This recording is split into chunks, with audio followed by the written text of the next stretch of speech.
kado kuwo ke pour ka mofulo te mo talandi ko futo ñoma fulbe ñami ñama bismillahir rahmanir rahim إن الحمد لله نحمده ونستعينه ونستغفره ونستهديه ونعوذ بالله من شرور أنفسنا وسيئات أعمالنا من يهده الله فهو المهتدي ومن يضلل فلا هادي له أشهد أن لا إله إلا الله وحده لا شريك له وأشهد أن محمدا عبده ورسوله وبعد فإن أصدق الحديث كتاب الله وخير الهدي هدي محمد صلى الله عليه وسلم وشر الأمور محدثاتها وكل محدثة بدعة وكل بدعة ضلالة لم يرلالو السلام عليكم ورحمة الله تعالى وبركاته mbe mol mume be kontonna na programme kono dina ka programme mi yalan ko ka fa ko sawtul haqq al islami islamo ko moto nya programme le mati mi yalan ko ala nyatli nyabe dending kadiya mo bundal la min yalan ko wala mu nyoso bundal te dino kono pour que lo la sahara mo fo molye mi yalan ko mu to nya fanguti même mo dino fo Allah sloti tumala minna ñi muslimi ya dino kono fatam warata ño sabo warata ño wali warata ño bayndo warata ño konnante ya warta bari ngew yalla da tambita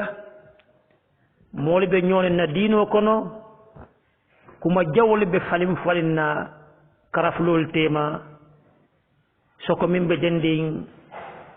sunna dun kelne sufiyol tema sunna dun kel min ya lon ko sufiyol ke tole ka fo ko wahabiyal walla arabu karannalu walla dolo ba fule ko etijangolu wo sunna dun gele walla wahabiyalu wal min ya lon ko funala ka sufiyol tole ka fo ko bidan dun kelu woto wali o femba be nyunnel teman na dino kono Senegal kono jang anin Gambia na nyimbankolu kanjang min sabuta mulla daji ko la tinyala bawo sanyin kuma jawolu anin nyo tumolu nyo nengolu nyo hadanyolu anin nyo kamfandi kumolu wol ka falim muslimol dammalu tema moli bi jebe jakal len ka joko mona sa ño sabo mi yalon ka de kiring jimal ta muto nyati tumala minna karawo karadron ni la kumalu kumat isa fa ko ñindole ta muto nyati mewo men ni wo kumata dre ko wolta muto nyati bitim min la jero man jam fa dron ibe jakal li bu ko ko bondi ñoto baaka da men dron wolu bu kalon to nyaabe la jimal to alun to nyaaba tara la ke ndron nato wo kammala programme la nyaati li nyaabe den den na pro ka diam bunda la min yalan ko mol ko nyoso men na pro ka to nya ko ndi moluma yo oto wo kammala na nyim programme ko no jang ko na bunda ka caabe den di min na mawdu' wala mu nyinti ko ka foko ka moflul temo tala ko futu ñuma tole be ñami ñama kaddo ko ke ñen dino ko no safon le biye min yalan ko ka fo ke safe wala tuma do tuputupol le muy ka men no tuputup wana sifalu e ka men bara bulla bara mesen wala tenting ya foko aka moni molate mo tala bari ya dambende alqur'anul wala musariyan kuluti wala yatinna video fere na ñing programme anen ñi video be ñoo bala video fere tambe mi ya lon ko molale diamu taje ibe diamu kan ñim bundal lella min ya la ko sufi wala moti ko mbenga la moy nyami nyama wala mo nyinti ko ida malbe diamu ka nyoye morolu nyindo kaye ko telephone wala akaye ko ika min nyinin ka pour que moni mote motala akaye ko aya kuntunde wala kake amanjan fo wala azani la yankihu illa zaniya ورسانين أتكو أبي سورة كلمة كفاكو سورة التحريم بل وقت مستيك قلت يا أمانتا سورة التحريم بري من بيجي يترغل من ينتكو دوفنا ديامتا النومة وبرجي دوفنا ديامتا كوتكي ولي بيكا ديام من نولو من ينتكو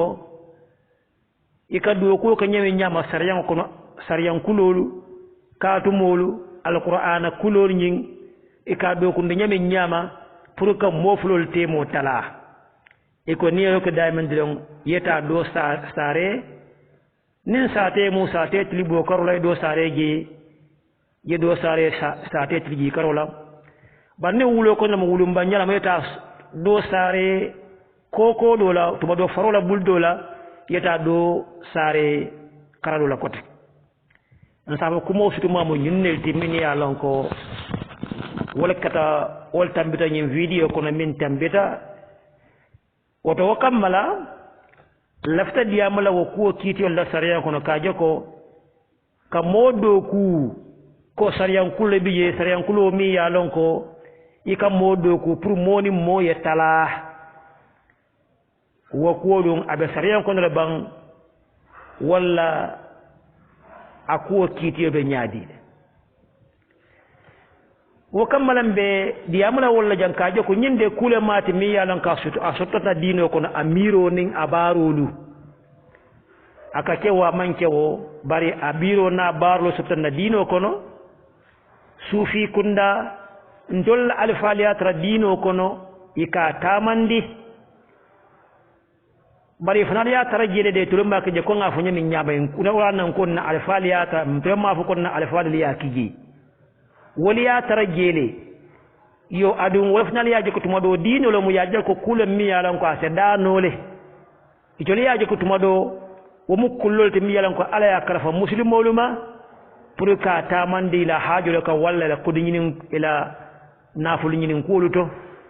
isa la la wonya ma bawo ya tara safarin ne yo wayatin nan ba fula ko akuwo kitiyo be nyamen tabe jamu ka walla drom wala mun nyinti ko ikamin fu mo ka modo ku dino kono ko kuma la bota fura nyami nyama ako azani la yankihu illa zaniya wato bare bida fata ko mi molu kono ise ke woto du ndige walla anin muso be maana elefta kam min no talandi ye tol dundi mimo kono yo ataya fol nyama nin for la to mal okay nyim mana ko min ya lon ko ke mu me be fotenting lafta min ko en la ko kumo to nyamo menti islamo dino seneya tanyin kusi fallale nyin kusi falu imantra dino kono bari molele sota min ya lon ko bidan dun kelu min ko kukuto ke dino ko jamani jannula wala le nyi mirol ta ye nakindi dino kono ye samananji ikanyin kum walta e ka fo ko ni nyin ketenting aka ketenne ni nyin ketenting aka ketenne ni nyin ketara ka nyineti isiyata baake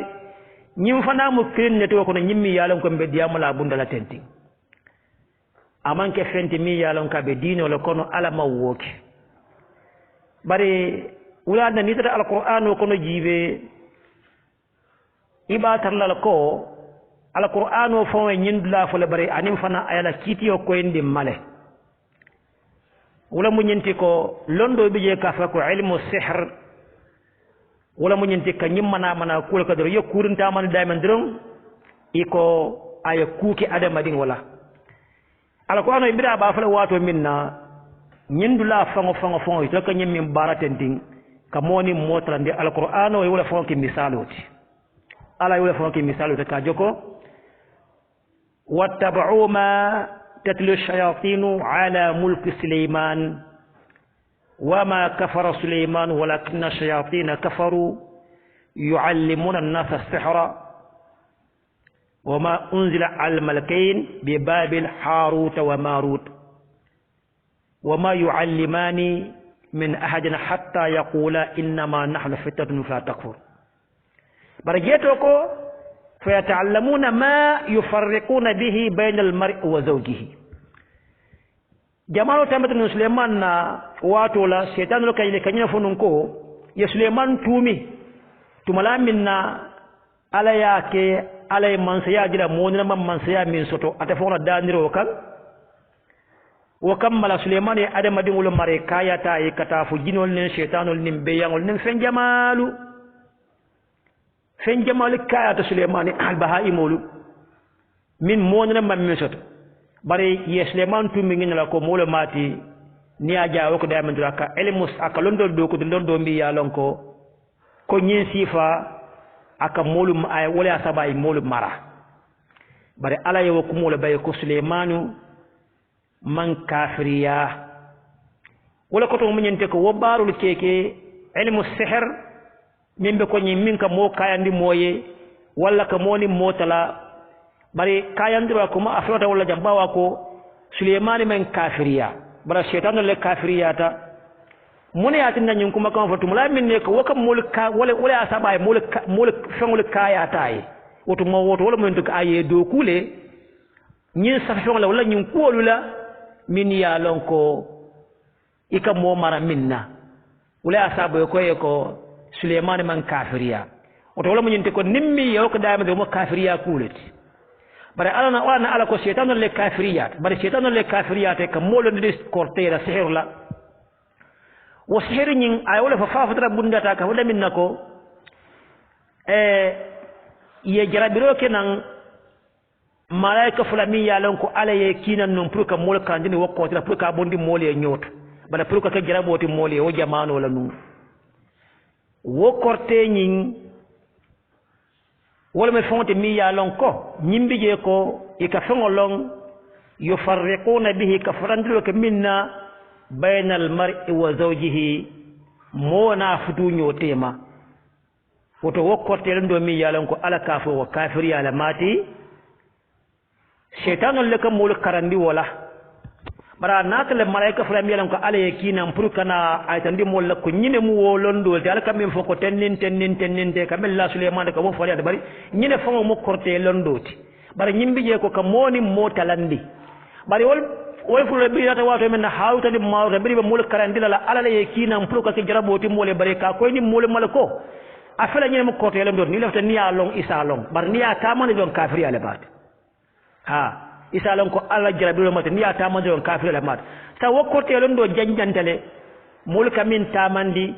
mi yalon ko alqur'anu la diya bu nyato jang ay ko min ta wa barul kono wala mun tikap ke woni afutu e mona afutu nyonin ta ke talandi alqur'anu wala flota ka ke exemple oti jang sarahatan woto wala atinna janto sariyango kono ka korte londo long mimbe ko kam min ka tinna mo ka moni mote mo talandi akite be sayan ko nyami nyama wala mo yente ko kufurun kafiri alamati o fanya de mi yalan ko abe sabatrin sayan ko nyaba abe sahari wala nyama abe lari wala nyama sayan ko no iba taralla abe lari wala nyama woto wakammala janto wala yatinna lonna liko wo korte la min ka wasihiro ke mole mati mi yalon ko ay haddo soto sariya nyante pour ka busa minna e ka fole ko haddo sahir darbatun bisayf ka mari sa murubala ka busa murubala fango wole mala joti e nyanta pour ka wala kala wala mala jare bar woto korte fango pour ka badni mi yalon ko min ka moni mo talandi akata fango fendi drong mim ko mo sahalo de drong wo mu kafiri ya kulati bari korte nyim fanade foni atra ko momi ya long ay fellanje pour nyin kamala nim moye korte fanan damen drong afana si wo mayulu mako na manke woti bari kanyil lando ta ka karang ka foka molte mota ka tala ka do ko drong sa foko tonya be damin ala kuwo kiti o sariyan ko lo ko kafiri ala mati ni momo yak damen don woke mari fintindi islamu la sansan kono le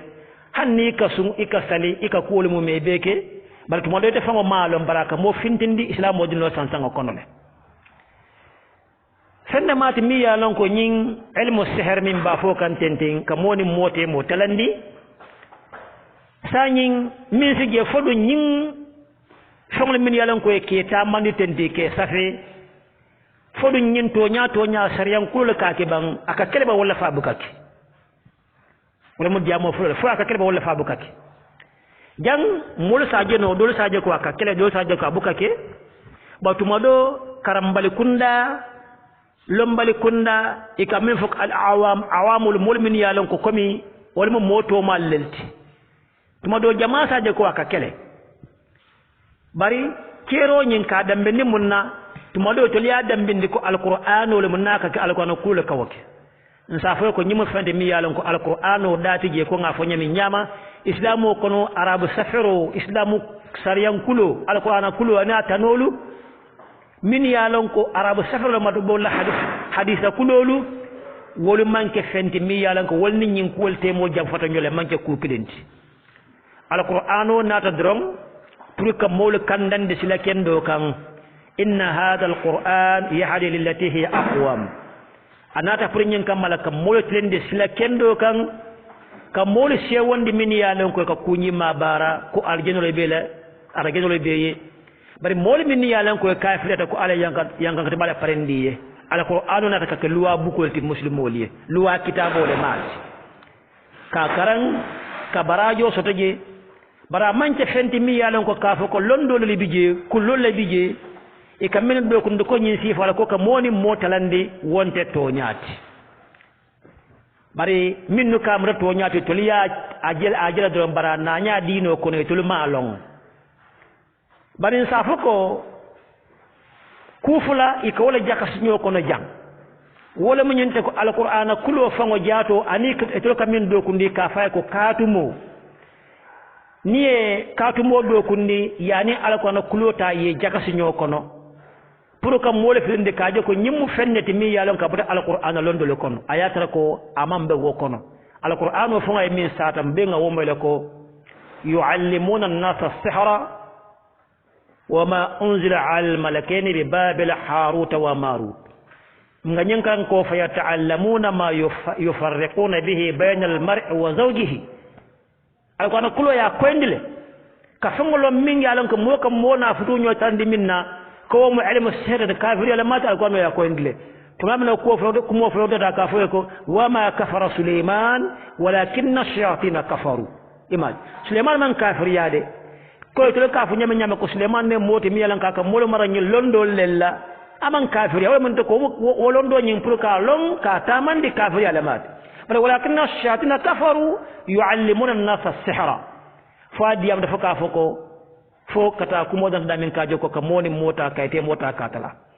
woto nyimmu faje men ko islamu dino dati ji fulan jango kila sallallahu alaihi wasallama anene mam moya mar nyinna kila anene man nyin kolu bara anene man saibe kili ya mana saibe fana buka nyin bara saibe man nyin long yengin lonje kaje ko nyin sifal de kote le mati ko kafir le mati yo lon jele de bare ka fo ko ka taman le wona mo so mo kenti je mbilan kas day lo fo moyeji oto sa fo ko ablarin tentinne ba walatin na nyunu kuma la mi yalon ka diamuta bawo nyin video min tambita kuma la folo diamuta le fulan jango diamuta saban jango diamuta bare sa fa ko mu mebele bunda mu bunda klen neti wala mu nyinti kam moni motela bari dina silola nyine ma nyim fen kar je kuma jamala foje do ba fa ko nyine ma turu jamala bar mo le mo mel labanta diamula wa fana ko tafol ta yedala yetta ay tafol fom foje tafol fom foje ngam tafol a wala foje de ade wotta fol la ko kiti o niya jibe sariyango wo fana fole alqur'ano kono minka tandi ko yara fon to nyaato nyaabla min tafun fon la melan ko mulke tafun ke sabay ke tafu ke tup tenting amanke sariyan kuluti hanni ye fal sembendi wala wana alaka fa alqur'ano kono kila wa qul a'udhu bi rabbil falaq من شر ما خلق ومن شر غاسق إذا وقب ومن شر النفاثات في العقد imagine في العقد جان مول كمن تفو على كو كلا فوين نكو تانكو نينين على لا رب الفلك نينا كابو فنو جوما على يمين دا ياجل أنين ديبو جوما ديبو كونو فين جولة من ديبو ديبو كونو أنين تبو ميلا كمن تبو تا كمن تبو تا فولت كتو كمول سيتي على كمول دوكو على nyimbe mu me ala ko kila ne tanko ni ka bolla wala min te ko fangol ni ye mutala ha aka duba aka koleya ba ko to san janto sharia ngo date nyin ko le kono sharia ka ko en le ko nyinu manke shari'at al-islamiyya bari'atun min hadhihi al-aqdar ko to sharia islam dina sharia mantra nyin ku sifa lu kono nyin ku le meram ko mambete ya nsabe ko ku nyaw ndingol le mati sharia ngo mantra ji sariya on dati je mole sariya on ta ya dadu ndije wala yatanna min ka tafo nyinna ko fo ataka diamu ako mola wa me lamanta ka diamu video nyin kono ako ni ba ka da men don e bismillah folede ni manyina barako salali muhammad wa lali muhammad badmina tay mire ko salali mo salaliti kada ko salal mo salal wo ko lamere bawo mo sa fa ko akaka arabu kan wala fo jang sharia kulu akol fa salal muhammad arabu kan ko de salal de wotiji walal fana walali nyum for nyaaw fana tiji sañ woto kuma fula bila yo fa da men dron aka diamu do bi ja diamu fu do bi ja kam man de kan fana fo je kote woto ay kuma sabas fula fo jam min ya lon ko i fatatale bismillahir rahmanir rahim wa sahayatu ala tolati ni be fango karan ne ka fo nyami nyama ko ala ya marlo kala nyami nyama abe wala nyama ni tata kotek ako salali muhammad wa lali muhammad mo mo salaliti salal ko to de arabul ma wolom wa lali fanade imo fanalo njak bara kamon dala pour ka fo salli ala ani wa ala ali atu akamon ta nyum fulu la la ta ko la fo jam salli ala ani wa ala ali bara nyun la manke o dinga fa de o bota je ay mande ka kan la faaje koteke say woto fen saba bismillah wonin salal walal ani mande ka kanol ay nyum fen sabole mum mebi be la nyindulatu nin ayatra ko wala le mu do ko ti mi ya lon ko e kata mandi modi mote moye tala na ka ke nsa foye ko tolele ko maka wonta ye tamana nyabar ko maka wala manke woti bismillahir rahmanir rahim anin ka fo salli ala anin wa ala ali hanni ka idro ka tinye ka ko salali walali anin mande kan wol manke fenyuti min ya lon ko ka do ko ke pour que moni mote motala amanke ku sotorenti anata kumo kono nyami nyama itole malo miya tinna nata je imalo itole ya trajedo ko be ko kamatara ye shongo de dore ba tamande kandron ila tala bari malo muniya tinna iman kuwo nyin Allah silo fanwa imalon ella min taji imalon woto nyimmu mola tunkan fennelti min ya lon ko ya dambe de islamo dino la bari ya dino non dilo itole fanwa malon woto nyimmu fente miya lon ko amantra wo nyama wokola ko kamoni mote mota ka talandi fa ka kebe wala fa bukake woto sayin jang akake wa bukake won sa fako nakake min bi jedo nakake dron shaytan silo mat shaytanul lasilo mat shaytan silo mat wo shaytan silo nga fo ko alqur'ano e wako indi male yakram tele ko nga fo no nyami nyama sanyin shaytano dum adama dum ne waye do ko ken koy ko mu kafiriya woman beteya woto ni ko akake woto shaitan na silo ko wal tamandi woto muslimo manyam pour ka woke woto momin ka woke damen dron tonya bi da marimu wali shaitano bi shi nyole mo marit shaitano alay yamara munyala akon kana la ta'budu shaitan innahu lakum aduwwun mubin ya gele ala la kiti woto kom nin shaitano kan kana shaitano bak ika fenta ika wirdi ka fo tenin nyama kamoni mote motalandi wo mu setani do kulati mi yalan ko baaga to mado ka tol do ko ndije hanni ni ala to fo ja ala to dati jede bato wala do be min yalan ko fenni be bele mi yalan ko ka to man le fo o te man min yalan ko ka fo mo setani bato lati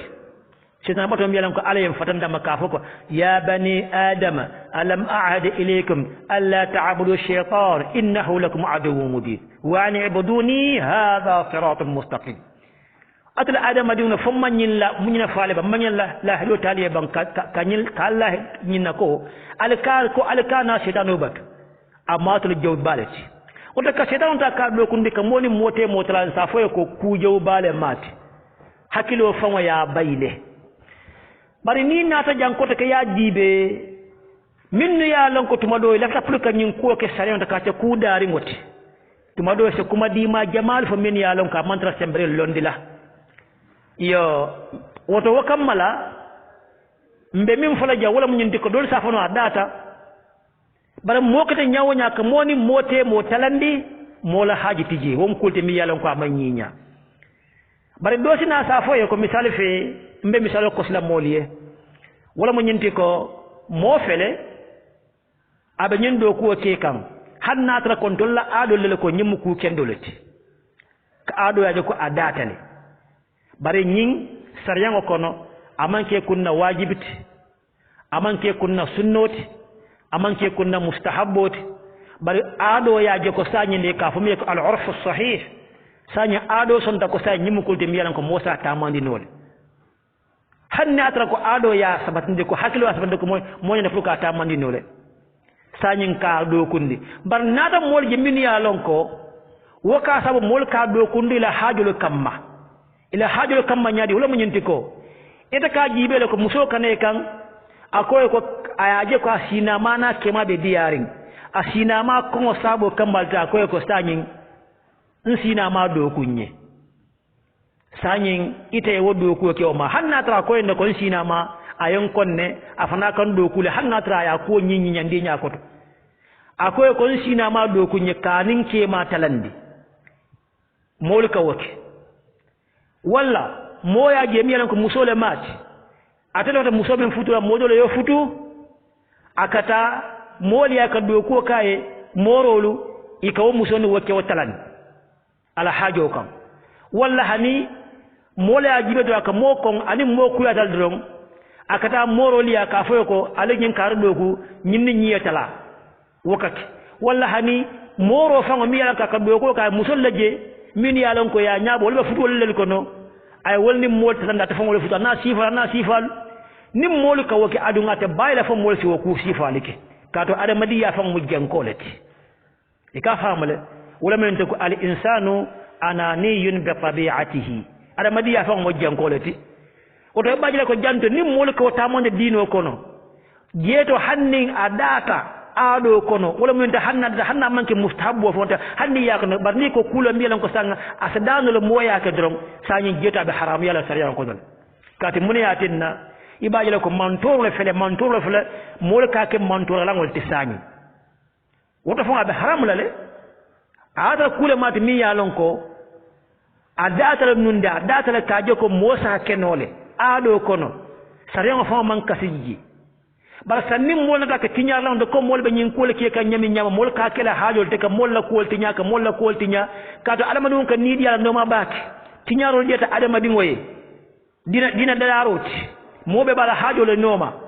ka mol ka nyoti nya dai man do anyanta abe haram la sañ sariyan kiti yo fongot wota abe haram la bala soka mantra wo nyama ko fongo baro fongo aslan ka londo fongo ta ka tamandi a haramutel kafiri ala mat woto sa muni ba na be ate dala no hakilo ya bayla ko nyimte fen nyimu fante mi yalam ko ate dala kaatu ning wato minna e ko sanyim ba tamandla na dino ko kombuta fo kan nyamin sanyin bawo muta min fo kan sarion ka fole ko zari'a niyamu zari'a wala mun yente ko nim moliye kuna da ko be manke wajibota manke sunnata manke mustahabboti wala manke daruri amante ka fo anyanta kake bari asekeno lesa asadano yake nim mol ka kuje wala silo sata ko to damen do ko be haram yana abe haramela comme ko kuju ko men fon ko abe haramela ko to lo haram ya ko fon ko min bara wala atinna ika fo